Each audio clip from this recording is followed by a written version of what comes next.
한국의 현대사가 만들어낸 안타까운 통계가 하나 있습니다. 바로 해외 입양.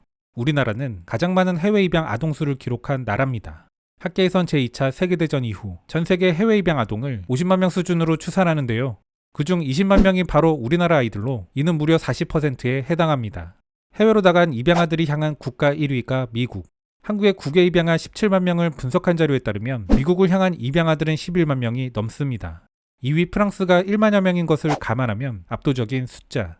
최근 한국 문화가 미국 사회에 정착해가는 흐름 속에서 미국 한인 입양인들이 이를 바라보는 것은 일반 미국인들과는 조금은 다를 겁니다.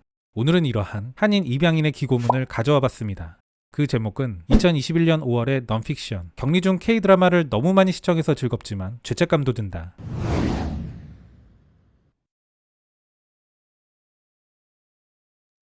한국 드라마 상속자들의 배우 박신혜. 그녀는 홀어머니를 돕기 위해 여러 아르바이트를 하며 엘리트 사립 고등학교에 다니는 차은상 역을 맡았다. 드라마는 그 고등학교를 중심으로 여러 부유한 그부들과의 관계를 그려나간다. 한국 드라마 상속자들은 지난 2013년 한국에서 방영되었는데 나는 2020년에야 볼 수 있었다. 내 주변 사람들은 지친 생활 속 위안거리를 찾고 있었다.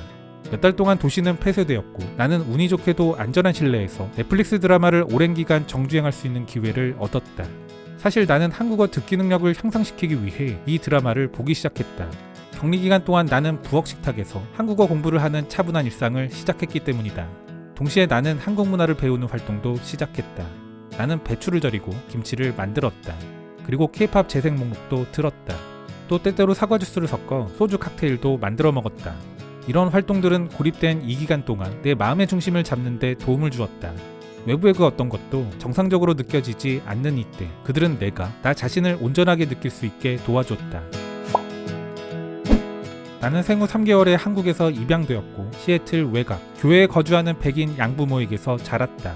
나의 어렸을 적 기억 중 일부는 몸을 간지럽히는 레이스 드레스를 입었던 것과 추웠던 것이다. 나는 항상 추위를 탔고 더 따뜻한 옷을 입고 싶었다. 손때가 탄 흰색 조리대, 소스를 살짝 뿌려 조리해둔 새우, 그리고 항상 68도의 온도로 설정된 집. 내 머리에 짙게 남아있는 기억의 단편들이다. 이제 성인이 된 나는 내가 원하는 집과 내가 원하는 편안함을 스스로에게 줄 수 있게 되었다. 마늘과 참기름이 끓는 냄새로 내 아파트를 가득 채울 수 있다. 그 속에서 나는 구속되는 느낌에서 벗어나 불안을 달래고 편안함을 소유할 수 있다. 그런 것을 보면 편안함은 안정적이고 친숙함을 의미하는 것 같다. 스타일리시한 멋은 신경 쓰지 않는다. 나는 추리닝을 입고 턱에 매운 소스를 떨어뜨려 가며 순간을 즐긴다. 상속자들이 최초로 방영된 2013년 나는 브루클린으로 이사했다. 이른바 한류는 미국에서 강세를 보이기 시작했으며 여기에는 한국 드라마, 음악, 식품 및 스킨케어 제품의 글로벌 수출 증가를 포함하고 있다. 그의 강남 스타일은 유튜브 조회수 10억 회를 돌파한다. 새로운 한식 바베큐 레스토랑이 코리아타운 외곽에서 생겨나기 시작해 뉴욕 전역에 퍼지기 시작했다. 꾸준히 증가하는 트렌디한 한국 퓨전의 대열에 합류하려는 식당들은 시간이 갈수록 늘어나기만 한다. 초코글램을 만든 샬레조는 미국 시장에 10단계에 이르는 한국 스킨케어 루틴을 소개하며 그 유행에 기여했다. 내가 아는 모든 사람들은 한국식 타코를 먹고 있었고 얼마 지나지 않아 K-팝 테마의 댄스 수업을 듣는 사람들도 늘어나기 시작했다. 이 무렵 맨하튼의 차이나타운에 있는 토니모리 매장에 친구와 함께 방문해 시트 마스크를 처음 구입했다. 그날 저녁 나와 친구는 20분 뒤 타이머가 꺼진 후 얼굴에 남은 끈적끈적한 액체를 씻어야 하는지 아니면 그대로 두어야 하는지에 대해 토론했다. 얼마 지나지 않아 내 욕실 세면대 위에는 한국 제품들이 가득 채웠다. 그리고 나는 언젠가부터 토끼 모양의 립밤 스틱을 들고 다니기 시작했다. 자라면서 나는 한국인이라고 생각하지 않았다. 워싱턴주에는 한인타운이 없었고 일부 한국 입양아들이 문화캠프에 참석하는 동안에도 나는 그들에 대해 전혀 몰랐다. 다만 부모님은 내가 관심이 없었던 한국 문화 강좌를 들어보라며 비용을 지불해 주겠다는 제안을 하셨다. 그러나 태권도 수업은 내겐 괴로웠다. 매일 저녁 부모님과 나는 황금 시간대의 TV쇼를 함께 보곤 했다. 파스타와 샐러드, 찐야채와 고기를 먹으며 파란 눈의 어머니는 내가 빅브라더의 진행자인 줄리 첸을 닮았다고 자주 말하곤 했다. 그녀는 그것을 칭찬으로 한 말이었다. 그러나 내게 그것은 마치 낯선 사람이 길거리에서 중국어로 나를 부르는 것과 같은 느낌이었다. 타인화되는 느낌이었으며 이는 결과적으로 나를 몹시 짜증나게 했다. 내가 다니는 가톨릭 고등학교에는 한국 학생들도 거의 없었다. 학창시절 나는 한국 문화나 정체성 등 의미 있는 한국과의 연관성이 없었기 때문에 학교 친구들은 내가 진짜 아시안이 아니거나 바나나라고 농담을 하곤 했다. 그런데 내가 한국 문화를 받아들일 때쯤 그것은 갑자기 바람직한 것이 되었다. 한국인이 되는 것은 멋진 일이었다. 미국에서 자란 입양인으로서 내 출생 문화를 스스로 내면화하는 과정은 복잡했다. 한국 문화가 대중화될 때까지 몰랐던 것, 나는 이에 죄책감을 느꼈고 한국 부모의 자녀로 성장하지 못한 것, 한국 문화와 관련이 없다는 것이 부끄럽다. 한국이라는 브랜드가 주는 혜택을 몰랐던 것 같아서 죄책감도 느꼈다. 지난 2016년 입양된 이후 처음으로 나는 한국 여행을 계획했다. 여행을 준비하면서 나는 넷플릭스에서 K-드라마를 보기 시작했다.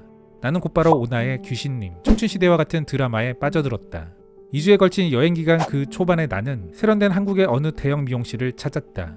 스타일리스트와 나는 서로의 언어에 능통하지 않았기에 의사소통이 쉽진 않았다. 다만 휴대폰으로 원하는 헤어스타일을 그녀에게 보여줘 무리 없이 머리를 할 수 있었다. 머리를 자르면서 나는 최소한 더 한국인이 될 수 있는 모습을 원했다. 결국 나는 원하던 것을 얻었고 스타일리스트는 나를 다른 고객들처럼 대해줬다. 나는 의자에 앉아 머리카락이 잘리는 것을 보면서 한국 미용실에 앉아 있을 거라고는 상상조차 하지 않았던 과거를 떠올렸다.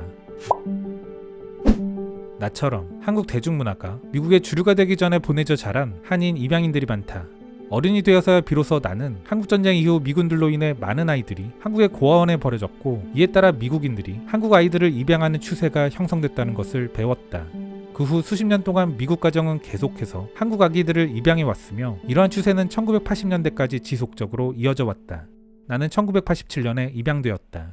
나는 다른 많은 입양인들이 한국의 소프트 파워 상승을 수용하거나 한국 문화를 자신들의 것으로 내면화하는 것에 대해 얼마나 많은 갈등을 느끼고 있는지 궁금하다.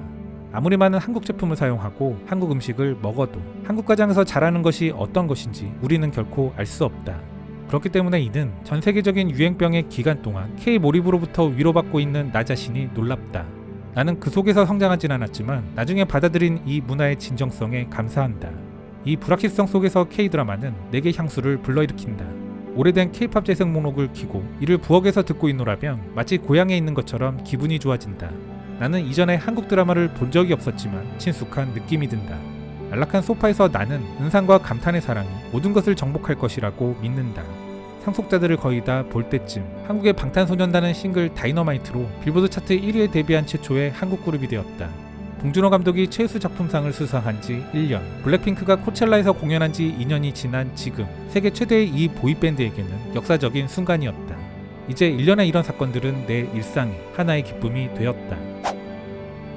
국력의 중요성, 그리고 문화가 가진 힘, 개인적으로는 이런 것을 느낄 수 있는 기고문이었습니다.